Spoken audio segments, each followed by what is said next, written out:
In this episode, we talk about getting recruited and how I did in my career.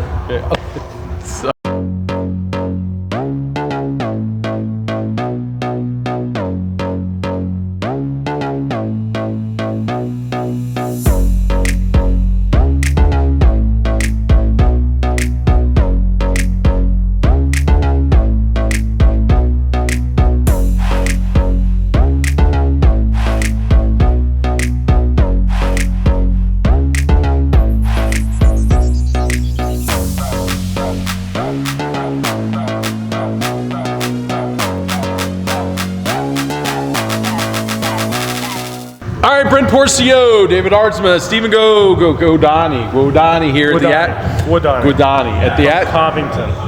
Covington.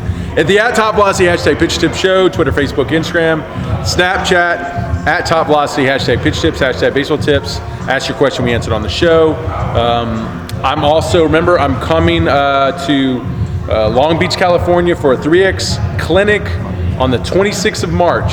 So if you want to attend, please go on to TopVelocity.net and register through the 3X Velocity Camp page. You basically, what you do is you go to the search 3X Velocity Camps on Top Velocity, go and pick March 26th in Long Beach, California.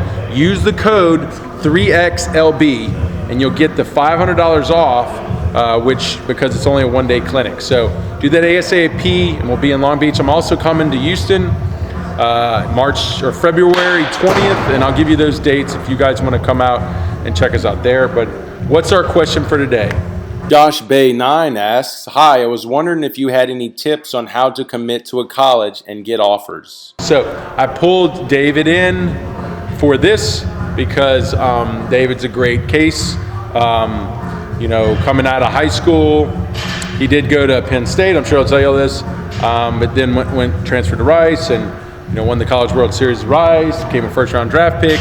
So really cool to see what he did because he would be obviously what everyone would like to emulate, right? So what tell them like your process in high school going into college? No problem. Basically in high school, I got all my lifting stuff. I came straight from lifting. So freshman year, sophomore year in high school really wasn't that big of a prospect by any means. Played summer ball, fall ball, everything you should be doing. My junior year, my summer, I really started to pitch well. I could tell that's when things started happening. I was starting to pitch harder. I was starting to get a lot more outs. I was definitely starting to pitch at above everybody else. So that's when I was what you would call a late bloomer now. And I think if you're a junior, I think you might be in the same spot. So a lot of colleges recruit young, and so it's hard. I was a little behind the 8 ball. But what I did, first thing I did was I marketed myself. I basically went through every D1 university and I sent them a letter.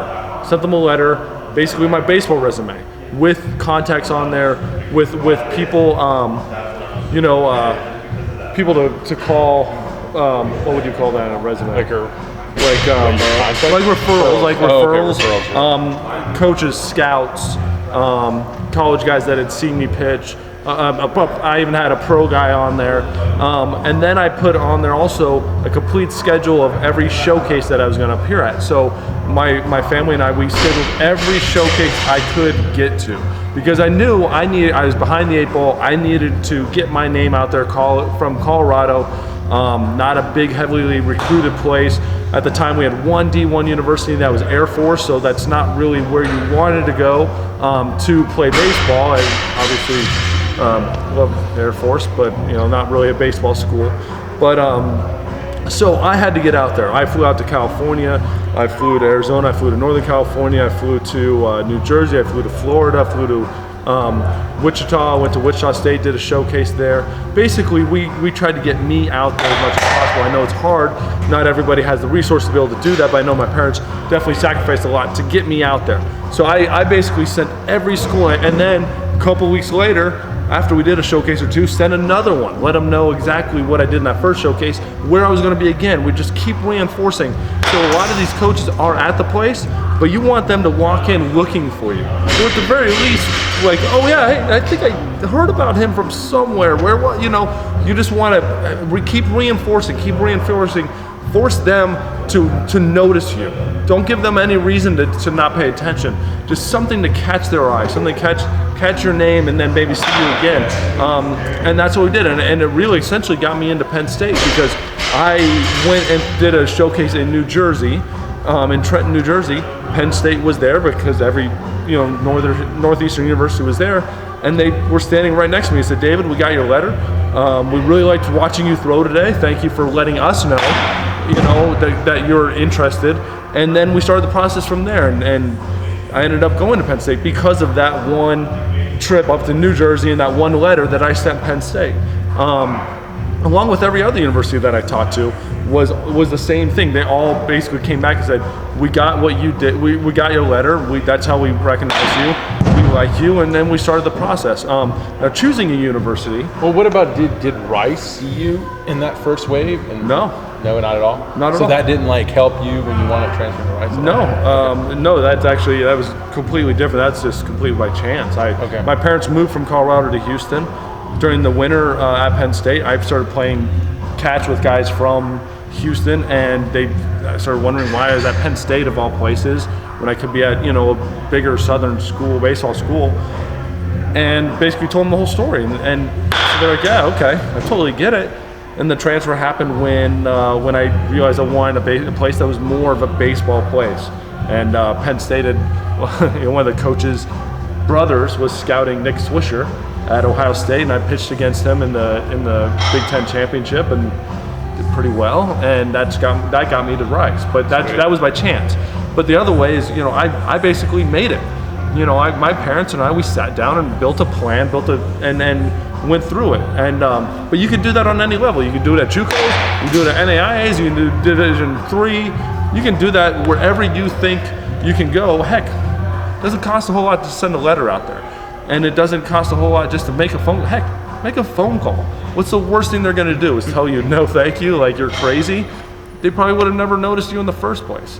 But it's I made my initiative. I made my letters before computers, and I had to cut out a picture of myself and put it on a piece of paper with my little resume, and then Xerox it. That's how freaking old I am. And then moving. He is old. Going to the next step of choosing a university. Basically, you got to find, obviously, other than the whole money side, let's say everything's equal on the money side. Figure out, where the best opportunity is. Are you going to walk in there and walk out a better baseball player? I went to Penn State, and at that time, after my freshman year, I realized I wasn't getting a whole lot better, and a lot of the older players told me to get out of there and go somewhere else. And so you got to pick the place where you're going to become a better baseball player, have the opportunity to play, and become, maybe you might only play 1 year and sit behind some guys, but those other years you're training, you're watching, you're getting ready. All it takes is that one game, that one time for a scout to see you. It really doesn't matter how many times before scouts saw you. All it takes is one time.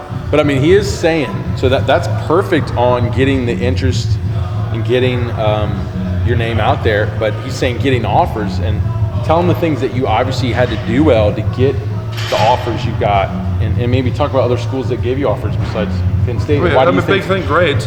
One, grades. Get grades. I sat down, when I was at Rice, the coaches sat me down and told me about a kid back in Colorado. They said, what do you got on him? I'm like, actually, I knew him personally. I told him the whole thing, great ball player. I think he could be really good. It could have been great at Rice. They said, here's his grades. And they laid it all out for me. They said, we need you to call him and tell him to get his grades up, because we can't take him. So we're not going to get him at Rice unless he gets his grades up. And, so big thing, get your grades up. Get your SAT or ACT, whatever it is. Pay attention to that, get them as high as you can, and so you don't ever have any marks against you. These schools, yes, we all hear the story, okay, if your grades are bad, it doesn't matter if you're great. Well, not really. You still have to have some decent grades. So unless you're that greatest athlete ever, make sure those grades are right on so the schools can't say no to you grade-wise. And then to getting the offers, getting out there and just battle, man, pitching and doing your thing. But how hard were you throwing? But you have to get your foot in the door. You have to say hi first before they'll ever even notice you. Don't ever expect them to just come find you. Find them, and then make sure you're knocking on their doors and making, and then noticing you, and then maybe sometime they might just get on the computer and look up, see how your season's going, and then take a visit to come watch you without you even knowing it. So but you got to knock on that door. You got to get on there first. You got to get noticed first, and so don't wait for them. You do it. Velocity wise, though, my senior year, I was, I don't know, 89 to 92, touching 94. So what about the guys out there that are mid 80s? What do they do? Do they be this, like you're saying, be this proactive on getting their stuff out there and getting people or getting coaches to know about them? Or do you think that they need to make sure they're at a certain level before they start doing that? I think you have to be realistic about what you want. If you want to be at a high level, if you want to be competing with those other players, then you have to get yourself to those other players first. It's not going to just happen. So you have to go and commit yourself to training and getting there first to even be on the same field. Now, if you don't have that commitment, you just want to get to university, then yeah, go down that line. Just go find a university and go for it. But if you want to be on the same level of guys that are excellent pitchers throwing hard, get yourself to that point first. A university won't necessarily look down upon you if you didn't play and you trained. If you walked in and you went to a showcase and you're showing them everything you want. Yeah, but at the very least, they'll try to make an excuse on why you didn't play for that year. But if you play that year and you're still the mid-80s guy, they're not even going to look at you in the first place. So do you get much more than a first impression with colleges, you think? No. So pretty much that's got to be it. No, you get the amount of players that they're looking at. Think about how many high schools are out there. What is it? Probably 17,000 high schools. So they're watching 30 players on every single 25 players on every single high school team. They're having to go through all those players, in your little region or your state or whatever it is. But your big university, you're looking national. So they're looking through all these guys. If you're not even on that first page, they're probably not even noticing. So you get one chance. You got to do something to get yourself that one chance. And if you're not at that level and you want to be there, get yourself at that level first, and then knock on that door. Yeah, I always say don't sell your product until it's a good product, right? Yeah. Okay, cool. All right, that's awesome, man. I think we'll cut it off there, and we'll catch the next question on the next episode. Thanks, David. I don't know, you want to add to that? I don't know what else I could add to that. That was pretty good. Okay, cool. All right, see you guys on the next episode.